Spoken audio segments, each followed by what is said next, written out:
Hello, and welcome. How are you doing? Thank you so much for clicking in. My name is Mecca. If this is your first time seeing my face, I live in the south of England. I grow most of my vegetables, and once upon a time, I was diagnosed with fibromyalgia and chronic fatigue.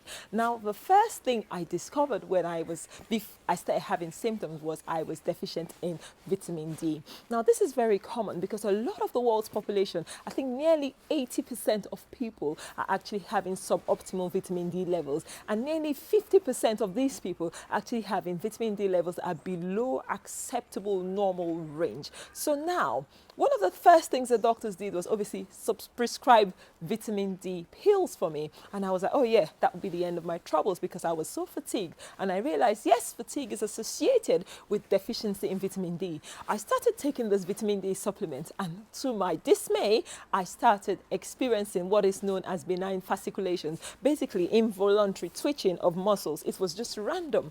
I was so perplexed. I've never experienced anything like this. Anyway, I assumed I was allergic to vitamin D. Unknown to me, though, I needed something to help my body use vitamin D effectively. And the saddest thing about me having these fasciculations and taking vitamin D supplements was that my levels were not going up. So I was worried. I'm taking the supplement, I'm not having my levels go up. And then I had high levels of anxiety associated with taking this high vitamin D doses without me having the levels go up. And on top of that, I had benign fasciculations.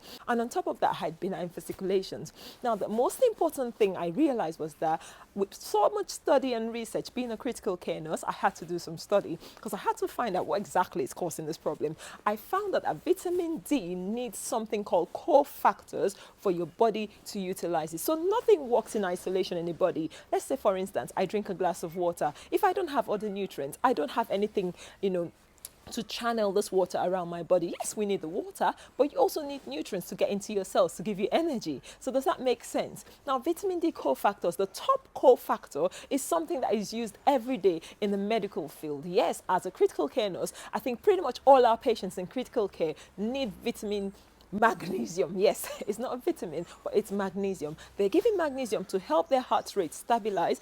Patients that have got preeclampsia are giving magnesium to help reduce that blood pressure. And also cardiac patients generally need magnesium daily to help stabilize their heart rate. And those that are going into cardiac arrest are always giving magnesium supplementation. So generally, it's something that is so essential. It's like one of the most essential minerals out there. But unfortunately, a huge percentage of the world is deficient in magnesium. And why is that? That is simply because of our lifestyle, our diet, and also, most importantly, the high levels of stress, because magnesium helps our bodies cope with stress. So what do you need to do if you need to get your vitamin D levels up when you're taking a supplement? Even if you're actually not taking a supplement, when you're just taking it from the sun, you need to supplement with magnesium. Now, taking a pill is not the best for magnesium, simply because, one, it causes a lot of diarrhea, is not properly absorbed in the gut, and then secondly, it's quite expensive getting a good quality magnesium supplement. So the easiest and the cheapest way of getting good quality magnesium into your body is using transdermal. What is transdermal? Basically absorbing it through your skin. So it's either having a soak in a magnesium bath or soaking your feet in magnesium citrate, flakes, magnesium chloride flakes, I beg your pardon, or actually having magnesium oil. I have a video which I'll pop in the description box on how I make magnesium oil, because it's really one of the easiest and the cheapest ways to get transdermal magnesium. Now, also, a diet that is rich in magnesium is essential. So a plant-based diet is actually advised if you need to have good quality magnesium. Things like cacao, okay, leafy green vegetables are actually good sources of magnesium, cashew nuts, all right, if you're not nut-free, and some other, things like amaranth grains. Some grains are good in magnesium. However, with our modern lifestyle, I would actually encourage you to get some transdermal form of magnesium, which is what I do about 3 times on average a week, just to help keep those levels high up there. In the medical sphere, we need magnesium levels above 1 to keep our patients optimal, so to keep them really, really well. However, if you're not in the critical care setting, they accept magnesium levels fairly low, which is not really ideal, but it's because we just can't manage to keep everyone's magnesium levels high up there. So that's why I encourage you to do this at home. Now, the other thing that could be causing your vitamin D levels not to rise, even with supplementation or being in the sun in the tropics, could be one really important thing, omega-3. Now, omega-3 is another cofactor for the assimilation of vitamin D. How? Because we know that vitamin D is a fat-soluble vitamin. It needs some fat for it to get into the cell. But a lot of our diet today is rich in omega-6, which is all the cooking oils and all the processed foods. And even if it's not processed foods, if you're not taking a diet, you don't have a diet rich in omega-3. So things like plant-based flax seeds, chia seeds, those are really high omega-3 foods. If you're not having good quality omega-3, and also things like cod liver oil, which is a good quality one, I would recommend, not a huge amount, but a little could help, you will run low in your vitamin D stores. So these two key things are so important if you need vitamin D, and most people do need it. So first and foremost, check your levels. Are you low? Which a lot of people, I think most people that check it find out they're actually deficient. And unfortunately, even people in the tropics. So if you think, oh, I live in a nice sunny beach in, somewhere in the Bahamas or somewhere in Africa, I don't need any extra vitamin D. Check your levels. You'll be surprised because of the lifestyle, diet, and also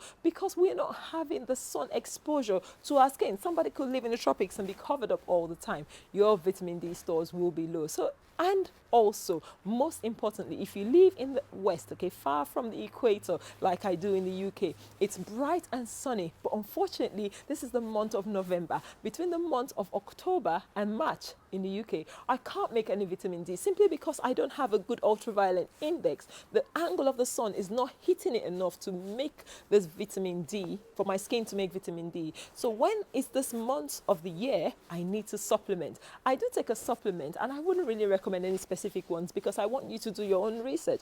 I want you to take responsibility for your own health here, and I don't want to sell a brand to you and say, oh, I took that brand and it didn't help. But ultimately, the three key things you should do is improve your diet, have your transdermal magnesium always on a regular, and most importantly, omega-3 fats. Okay, so thank you guys for watching. I hope this video has helped shed more light, because I was confused for a while. I was wondering why was my vitamin D levels didn't go up, but now eventually I have stores that actually above 5, and I'm happy with that. But although I wouldn't mind having it go higher up, but at this point in time it's above the normal range, which is really good. You don't want it too high though, because that will cause more stress to your body. So we want to have it at least at between 50 and 70. Thank you once again for watching. If you haven't yet, give us a thumbs up if you've enjoyed this video. If it's added any value to you, share this video with your loved ones. Let them know why, if they're having troubles with vitamin D, and if they have no idea why, they need to know about it, because vitamin D, like I said, it's not just a supplement or just a vitamin. It's a hormone that is necessary to reduce inflammation, actually anti-cancer. Yes, it has anti-cancer effect, and so we all need to have optimal levels of this vitamin D to function. And also all the other cofactors, the enzymes, the minerals that need to work together to give us the best out of the supplementation or getting it from the sun. So thank you once again for watching, and I'll see you in another video. Bye. Guys, I hope you enjoyed the video. Thank you once again for watching, and the next time I'll see you in another video. Bye.